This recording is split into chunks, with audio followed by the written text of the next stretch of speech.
దైవజనులందరికీ మన ప్రభు అయిన యేసుక్రీస్తు నామంలో అందరికీ శుభాభివందనాలు తెలియచేస్తున్నానండి.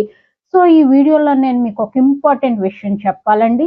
సో 2024లో అమెరికా అధ్యక్ష ఎన్నికల్లో సో డొనాల్డ్ ట్రంప్ గారు విజయాన్ని పొందారండి. సో ట్రంప్ గారు విజయానికి బైబిల్లో ఉన్న ప్రవచనాలు నెరవేర్పుకి మధ్య సంబంధం ఏంటో ఈ వీడియోలో నేను మీకు వివరించాలనుకుంటున్నానండి. సో చాలా మంది దైవజనులు, పెద్ద పెద్ద దైవజనులు ఈ అంశం మీద మాట్లాడారండి. సో కాకపోతే అందరికీ అది అర్థం కాదు. సో అందరికీ అర్థం కావడం కోసం ఈజీగా నేను మన వీడియోలో ఎక్స్ప్లెయిన్ చేద్దాం అనుకుంటున్నానండి. సో ట్రంప్ గారు అమెరికా మీద ప్రెసిడెంట్ కింద విన్ అయ్యారండి. సో ఎందుకు విన్ అయ్యారంటే కేవలం ఆయన దేవుని వాక్యానుసారంగా నడుచుకోవడం ద్వారానే ఆయన అమెరికా ప్రెసిడెంట్ అయ్యారు. వాగ్దానాలు నెరవేర్పు కోసమే దేవుడు ఆయన్ని అమెరికా ప్రెసిడెంట్ కింద చేశారు అని అందరూ అంటున్నారండి. అందరూ అంటున్నారన్నమాట. అది ఎంతవరకు కరెక్టో ఈ వీడియోలో మనం తెలుసుకుందామండి.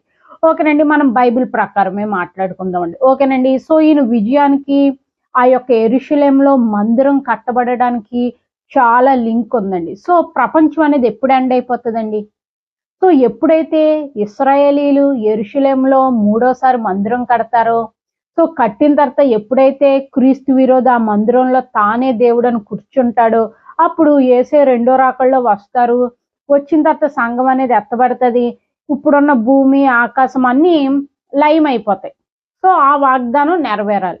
సో ఆ వాగ్దానం నెరవేరాలంటే యెరూషలేం మందిరం అనేది కట్టబడాలి.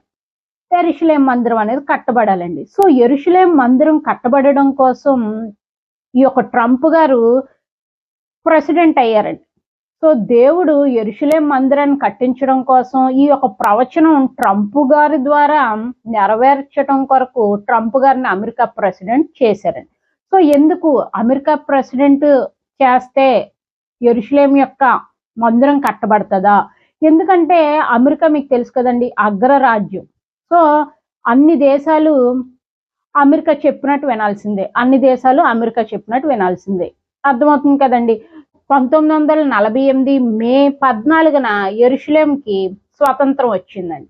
సో 70లో చెదిరిపోయిన ఇశ్రాయేలీలు అందరూ యెరూషలేంకి వచ్చారు. 1948 మే 14న వాళ్ళు స్వతంత్రాన్ని తెచ్చుకున్నారండి. స్వతంత్రం తెచ్చుకున్న తర్వాత ఆ యొక్క ఇశ్రాయేల్కి క్యాపిటల్ ఏంటండి? టెల్ ఇవావ్ అన్నమాట. ఓకేనండి, యాక్చువల్లీ బైబిల్ ప్రకారం ఇశ్రాయేల్కి క్యాపిటల్ ఏంటండి? జెరూషలేం ఉండాలి. కాకపోతే ఇప్పుడు జెరూషలేం లేదండి. టెల్ ఇవావ్ అనే ప్రాంతం అనేది ఇప్పుడు ఇశ్రాయేల్కి క్యాపిటల్ అన్నమాట. కాకపోతే బైబిల్ ప్రకారం మరి ఏది క్యాపిటల్ ఉండాలి? ఇజ్రాయెల్కి యెరూషలేం ఉండాలి. సో మరి ఎందుకు యెరూషలేంని క్యాపిటల్ కింద పెట్టుకోలేకపోయారు ఇజ్రాయేలీలు? ఎందుకంటే ఆ యొక్క యెరూషలేము మందిర ప్రాంగణం అనేది పాలస్తీనుల యొక్క ఆధీనంలో ఉందండి. పాలస్తీనుల యొక్క ఆధీనంలో ఉంది.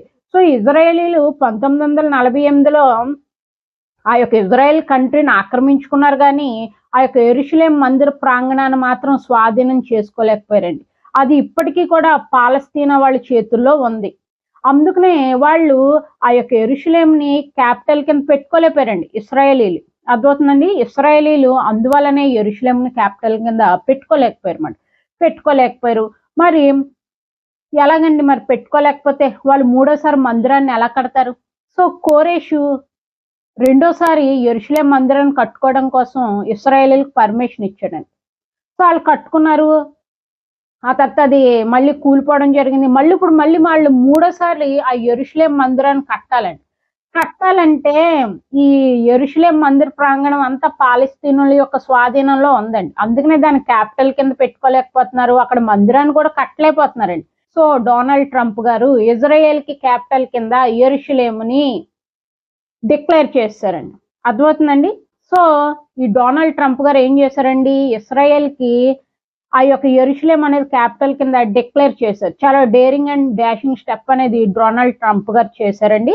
సో ఆయన చెప్పారు, ఇశ్రాయేలీలకు చెప్పారన్నమాట, మీకు యెరూషలేం అనేది క్యాపిటల్ అని చెప్పారన్నమాట. ఇప్పుడు ఈ యొక్క ఇశ్రాయేలీలు 1 by 1 అన్ని స్వాధీనం చేసుకుంటున్నారండి. పాలస్తీనుల దగ్గర నుంచి 1 by 1 స్వాధీనం చేసుకుంటున్నారు.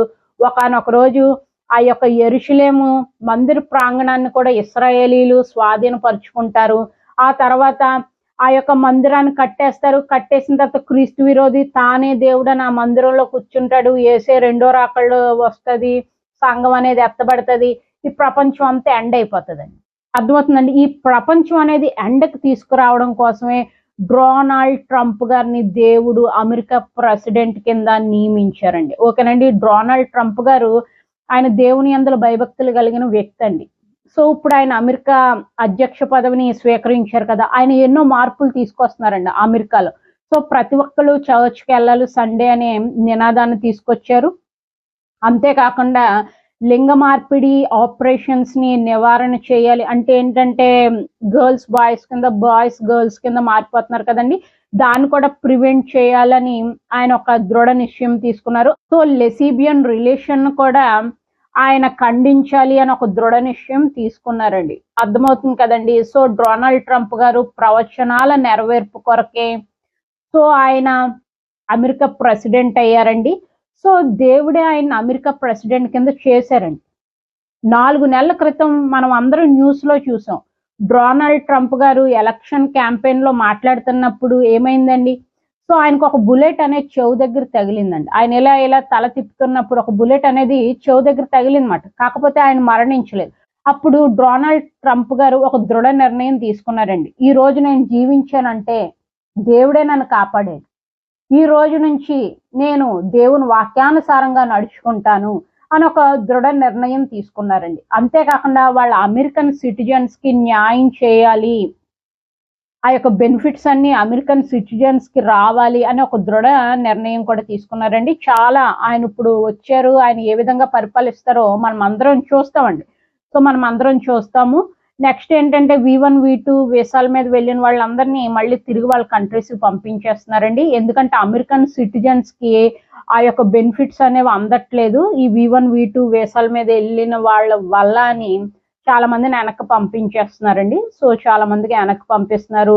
సో అమెరికా ఆర్థిక పరిస్థితి కూడా బాలేదు కదా! సో ఈ అమెరికా యొక్క ఆర్థిక పరిస్థితి బలపరచడం కోసం చాలా మార్పులు, చేర్పులు అనేవి ట్రంప్ గారు చేస్తున్నారండి. అదే విధంగా ఆ యొక్క అమెరికన్స్ అందరినీ దేవుని వాక్యానుసారంగా నడిపించటం కోసం ప్రతి ఆదివారం అందరూ చర్చ్‌కి వెళ్ళాలి అనే ఒక రూల్ తీసుకొచ్చారు.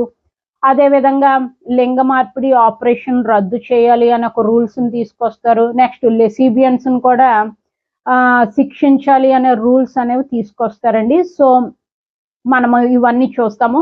మెయిన్‌గా ట్రంప్ గారు అమెరికా ప్రెసిడెంట్ కింద ఎందుకు విన్ అయ్యారంటే సో దేవుని యొక్క లేఖనాలు నెరవేర్పు కోసమే ఆయన విన్ అయ్యారండి. సో ఇశ్రాయెల్ క్యాపిటల్ యెరూషలేం అవుతదండి. ఎందుకంటే డొనాల్డ్ ట్రంప్ గారు ఆల్రెడీ ఆర్డర్ ఇచ్చేశారు. సో అందుకనే ఇప్పుడు ఆ యొక్క ఇశ్రాయేలీలు యుద్ధాలు చేస్తున్నారు.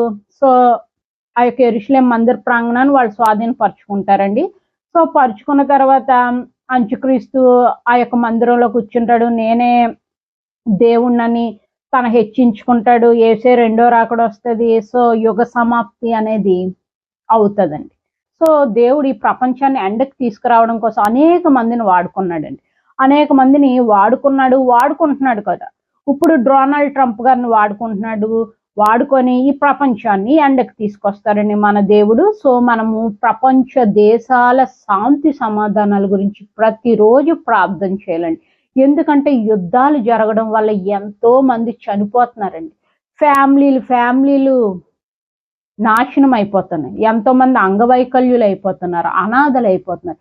సో ఈ డొనాల్డ్ ట్రంప్ గారు ఇంకా ఏమనుకున్నారంటే ప్రపంచ దేశాల్లో జరిగే యుద్ధాలన్నిటినీ మాన్పివేయాలి అని కూడా ఆయన అనుకున్నారండి. ఆయన యొక్క మంచి ఉద్దేశాల వల్లే ఈ రోజు అమెరికా ప్రెసిడెంట్ అయ్యారండి. ఆయన యుద్ధాలకు ఎగ్నెస్ట్ గా ఉన్నారండి. సో ఆయన యుద్ధాలన్నిటినీ మాన్పివేసి ప్రపంచ దేశాల యొక్క శాంతి సమైక్యత కోసం ఆయన పోరాడాలని ఒక మంచి ఉద్దేశంతో ఆయన ప్రెసిడెంట్ అయ్యారండి. సో ఆయన గురించి మనం అందరం ప్రార్థన చేయాలి. ఎందుకంటే అమెరికా అగ్రరాజ్యం.